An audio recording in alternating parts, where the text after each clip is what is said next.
Shadows grew as the sun crawled below the horizon. Merrigan and Wisp summoned flames to light the way. Tree trunks spread darkness across the ashen ground. Wisp's neck tingled. Normally he liked the night. Night was for campfires, for eating, for bonding with his crew. Night was for stargazing and dreaming and thinking about his cottage. Here in the Ashwoods, night made him edgy.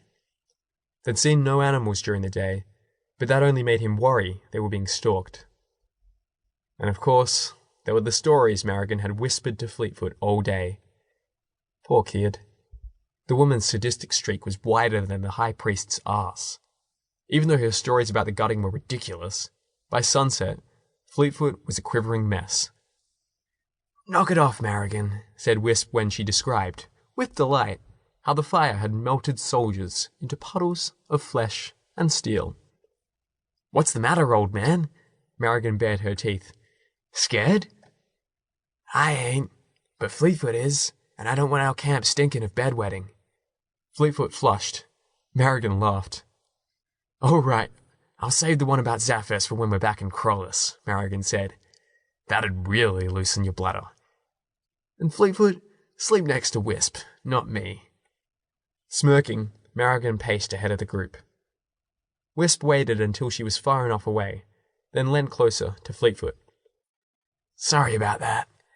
Pretending you're on her side's the best way to win." "That's all right," said Fleetfoot with a shaking voice. Black Eye patted the boy's back. "Cheer up. Haven't seen monsters yet." Fleetfoot swallowed and eyed the shadows growing between the trees. "Monsters come out at night." Wisp glanced at Black Eye, wondering how the big man would escape that. Black Eye shrugged. "True." Wisp chuckled. For a man of few words, Black Eye made him count. Footsteps crunched nearby. Wisp tensed and raised his sword, and Fleetfoot yelped, but it was only Breeze, emerging from the shadows. "There's 10 people up ahead," she said. "About a mile away. They look like another thieving crew." Wisp and Merrigan extinguished the fires in their palms. He blinked to restore his night vision. After a few moments, he saw a faint light glowing in the distance, and a trail of rising smoke. "What are we up against, Breeze?" he asked. "I couldn't get close, but I recognized Snout Nose." Wisp frowned. "Describe the rest of them." Breeze did, and as she talked, a horrible realization settled into Wisp's guts. "Clubhead's crew," he said. Merrigan snarled. Fleetfoot gulped. "Who's he?" "Thief. Got his name 'cause he enjoys breaking noses with his head. Works for Baron Ernstein. Breeze, were they also following the river, heading for the castle?"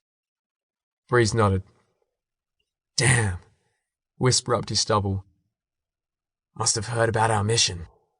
We could loop around them, but I doubt we'd get to the castle first.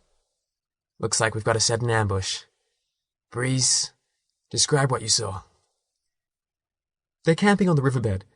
2 sentries on top of the bank, and the rest of them are eating and getting ready to sleep. They had a big campfire. Based on what I heard, a few pyromancers are bonded to it." Wisp nodded. "If it's Clubhead, he'll have at least 2 pyros with him. Cinder and Verve. Young, but skillful." Merrigan scratched her chin. "Verve, he got thrown out of the 3 Crows." Wisp nodded. "For complaining about a bet. Took his money in the end, though, and the others got fireballs to the face. What else, Breeze?" She told him everything she'd seen. Wisp smiled. He'd recruited the girl a year ago, after she'd almost pickpocketed him at the markets. Would have succeeded if Wisp's daughter hadn't turned at the wrong moment.